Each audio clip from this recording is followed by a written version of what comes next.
രണ്ടാം ഘട്ടത്തിലെ വിധിയെഴുത്ത് തുടങ്ങാൻ ഇനി 10 മിനിറ്റോളം മാത്രമേ ഉള്ളൂ. നമുക്ക് കോഴിക്കോട്ടേക്ക് പോകാം. കോഴിക്കോട് സരസ്വതി വിദ്യാനികേതൻ കോട്ടൂളി സരസ്വതി വിദ്യാനികേതനിൽ നിന്ന് VS രഞ്ജിത്ത് ചെയ്യുന്നുണ്ട്. Good morning VS Ranjith.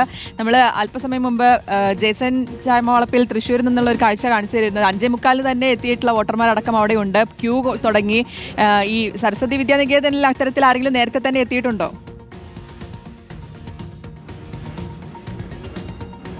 ശ്രുതി, തീർച്ചയായിട്ടും അതിരാവിലെ വോട്ട് ചെയ്യുക എന്നുള്ളത് ശീലമാക്കിയ ചില ആളുകളുണ്ടാവും സ്വാഭാവികമായിട്ടും. കാരണം അവരെ സംബന്ധിച്ച് ഒന്നുകിൽ ജോലിക്ക് പോവുക അല്ലെങ്കിൽ നേരത്തെ തിരക്കാവുന്നതിന് മുമ്പ് വന്ന് വോട്ട് ചെയ്ത് മടങ്ങുക എന്നുള്ളതായിരിക്കും. ഈ കോട്ടൂളിയിലെ സരസ്വതി വിദ്യാനികേതനിലും സമാനമായി തന്നെ ഈ ബൂത്തിന് മുന്നിൽ വാർഡ് 25ാമത്തെ വാർഡാണ്, ബൂത്ത് നമ്പർ 5-ൽ ഇപ്പോൾ സ്ത്രീകൾ ഉൾപ്പെടെ ആളുകൾ വന്ന് വോട്ട് ചെയ്യാൻ വേണ്ടി നിൽക്കുന്നുണ്ട്. കാരണം അതിരാവിലെ വോട്ട് രേഖപ്പെടുത്തിയാൽ സ്വാഭാവികമായിട്ടും വെയിൽ വീഴുന്നതിന് മുമ്പ് വീട്ടിലെത്താം, ജോലിക്ക് പോവാം, മറ്റ് തിരക്കുകൾക്കൊക്കെ മുമ്പ് വോട്ട് രേഖപ്പെടുത്തി കഴിയാം എന്നുള്ളതാണ്.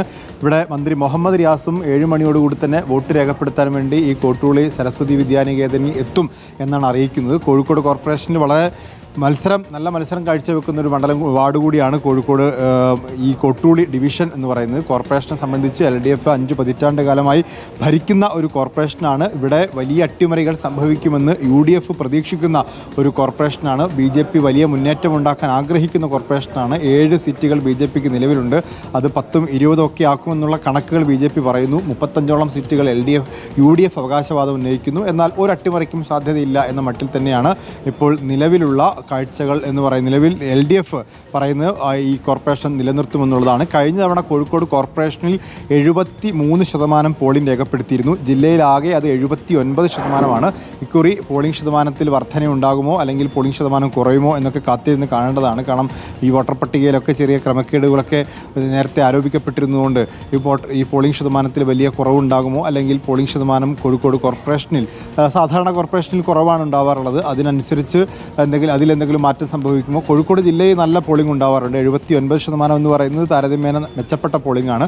അങ്ങനെ പോളിംഗ് നടക്കുന്ന കോഴിക്കോട് ജില്ല, കോഴിക്കോട് റൂറൽ മേഖലയിലൊക്കെ നന്നായി പോളിംഗ് നടക്കുന്നതാണ്. അത്തരം പോളിങ്ങുകളൊക്കെ ഇത്തവണയും ഉണ്ടാവും. കാരണം അത്രയേറെ മത്സരം നടന്ന ഒരു ജില്ല കൂടിയാണ് കോഴിക്കോട് കോർപ്പറേഷൻ. അങ്ങനെ വലിയ അട്ടിമറികളല്ല എങ്കിൽ കൂടി ഇവിടെ പഞ്ചായത്തുകളിലും മുനിസിപ്പാലിറ്റികളിലും എടുത്ത 12 ബ്ലോക്ക് പഞ്ചായത്തിലും 7 മുനിസിപ്പാലിറ്റികളിലും അതുപോലെ തന്നെ ഗ്രാമപഞ്ചായത്തുകളിലുമൊക്കെ രാഷ്ട്രീയ പോരാട്ടം നടക്കുന്ന ഒരു സ്ഥലം കൂടിയാണ് കോഴിക്കോട്. പ്രത്യേകിച്ച് കോഴിക്കോടിൻ്റെ വടകര ഭാഗം എന്നൊക്കെ പറയുന്നത് തികഞ്ഞ രാഷ്ട്രീയ വോട്ടുകൾ, അത് തദ്ദേശ തെരഞ്ഞെടുപ്പാണെങ്കിൽ കൂടി അവിടെ രാഷ്ട്രീയമായി തന്നെ പോൾ ചെയ്യപ്പെടുന്ന രാഷ്ട്രീയ പോരാട്ടം നടക്കുന്ന വാർഡ് കൂടിയാണ് ഈ വടകര ഭാഗം എന്നൊക്കെ പറയുന്നത്. കാരണം സോഷ്യലിസ്റ്റ് മണ്ണ്, കമ്മ്യൂണിസ്റ്റ് പാർട്ടിയുടെ മണ്ണ്, TP ചന്ദ്രശേഖരൻ, അങ്ങനെ പല ഫാക്ടറികൾ അവിടെ പ്രവർത്തിക്കുന്നുണ്ട്. അതുപോലെ തന്നെ കോഴിക്കോട് കോർപ്പറേഷനിലേക്ക് വന്നാലും കോർപ്പറേഷനിലെ ഓരോ വാർഡുകളിലും രാഷ്ട്രീയമായി തന്നെ പോരാട്ടം നടക്കുന്ന വാർഡുകളാണ് സാധാരണ നഗരപ്രദേശം. എന്തായാലും ഇപ്പോൾ തന്നെ വോട്ടർമാരൊക്കെ എത്തി വോട്ട് രേഖപ്പെടുത്താൻ തയ്യാറായി നിൽക്കുകയാണ്. VS രഞ്ജിത്താണ് സരസ്വതി വിദ്യാനികേതനിൽ നിന്ന് വിവരങ്ങൾ നൽകിയത്.